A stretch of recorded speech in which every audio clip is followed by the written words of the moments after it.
At the beginning of this Israel-Hamas war, I found myself explaining, justifying, reasoning, and attempting to pull at the heartstrings of many people who simply do not get it.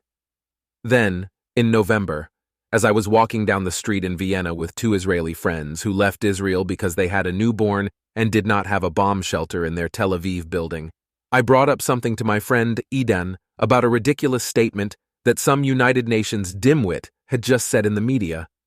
Eden replied, completely unmoved, "I don't get riled up about these things anymore."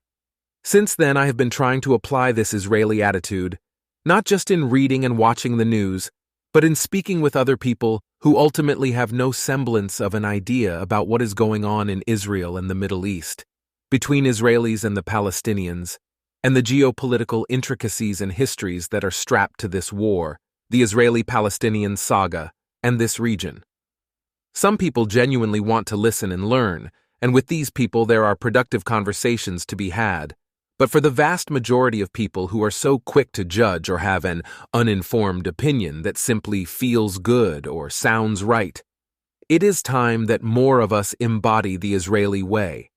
We are deeply proud of our country. We are unquestionably impressed by the soldiers who are defending Israel against an existential threat, Iran's axis of resistance, as well as their family and friends who are making tremendous psychological, emotional, and even financial sacrifices, and we make no apologies about it. Of course, war is messy, unfortunate things happen, no Israeli soldier is perfect, and a few are malicious or ill-advised. But we do not need to state the obvious or engage with people who play the whataboutism game to deflect from the most pertinent issues, or gaslight us into feeling like we should be ashamed or embarrassed to stand up for ourselves, our people, and our country. Quite a few of us are familiar with the now classic rebuttal, but what about the Palestinian children and women? I am not sure how you prefer to respond to this, but the average Israeli would probably say something like, "What about them? I teach my kids coexistence, to tolerate those who tolerate us. If the Palestinians do not, that is their problem. Aham Yisrael Hai." A Jewish activist who goes by the name Unapologetic Judean on Instagram put it this way. You can say a lot of things about the Jews, but you cannot say that we do not try. We tried being nice, we tried being quiet, we tried hiding in basements and closets, we tried going back to where we came from, we tried donating to other groups' causes, we tried marching in their marches. We've been dimming our light for centuries to not trigger other people's inner darkness, because every time they get insecure, they start blaming us for all their problems. We have been trying. However, it does not seem to be working, and that is on us. We should have figured that out a long time ago. It does matter how much any one of us is willing to forego who we are or where we came from. People will always remind us that, ultimately, we are a bunch of Jews who were never welcomed in the first place. Except, we are welcomed. We are welcomed in Israel. We are welcomed by many of our Jewish family and friends, and we are welcomed by our non-Jewish family and friends who have stood and continue to stand with us in the proverbial pouring rain, while so many others have left us to soak by ourselves.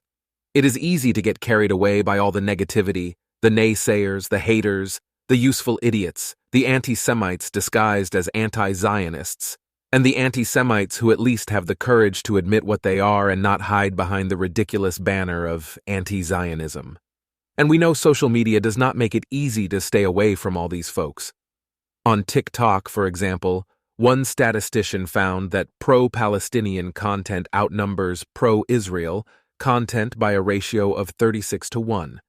However, the Jews and Israel have true friends. They are out there in the deafening crowd, even if there are fewer of them, and we ought to wrap our arms around them, deepen our relationships with them, and let everyone else know.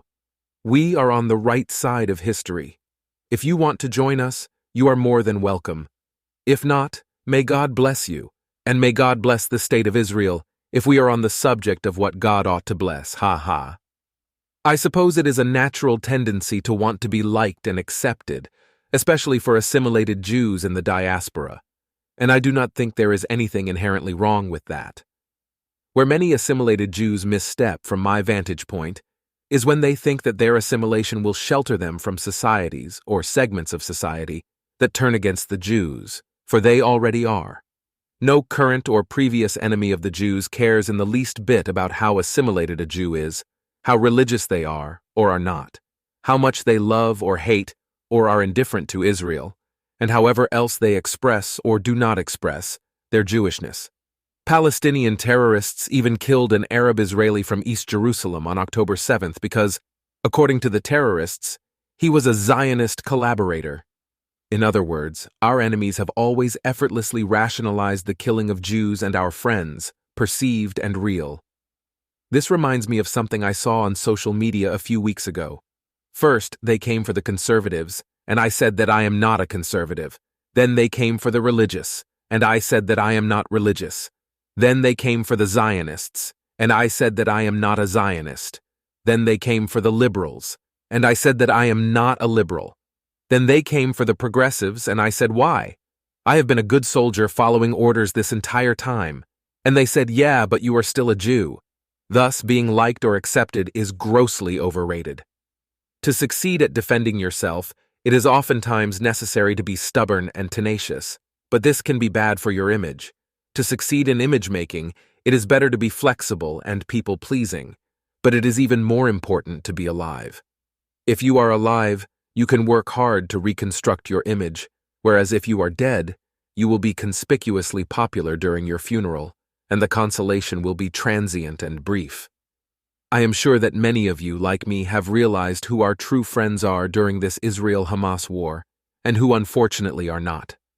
To think that this process of unfriending will not happen again at some point in the future is, at best, naive. Our circles will invariably get smaller, but if we choose them wisely, they will also get stronger. It is not our fault or responsibility that most people are on a spectrum of stupid, ignorant, naive, uneducated, brainwashed, gullible, or just plain anti-Semitic. That is their problem, not ours. May they find other friends who are willing to tolerate it. The truth is that, deep down, many of these people are weak, mentally, spiritually, and emotionally. They aim to downgrade us to their levels of weakness. The Palestinians are no different, one in the many of failed groups that has tried to bring the Jews down with them. The world is terrified of Jewish strength, wrote Hen Mazag, a Zionist activist. The irony is that the world has played a large part in creating what they are so afraid of. Tenacity and resilience are second nature to the Jewish people, he added. But much of that tenacity and resilience was forged through thousands of years of persecution, massacres, pogroms, expulsions, forced conversions, and genocide. Each and every time the Jewish people had to pick themselves up, piece together what was left, and start anew. It is because of the world's fear and hatred that we are so strong. This time is no different. We will survive, we will rebuild, and we will thrive once again. Mazig is Israeli, and Israelis know that antisemites are empowered by Jewish fear and neutralized by Jewish strength. Well before and certainly after the founding of the Jewish state in 1948, Israelis have been the change to this equation. It is time for the rest of us to follow suit.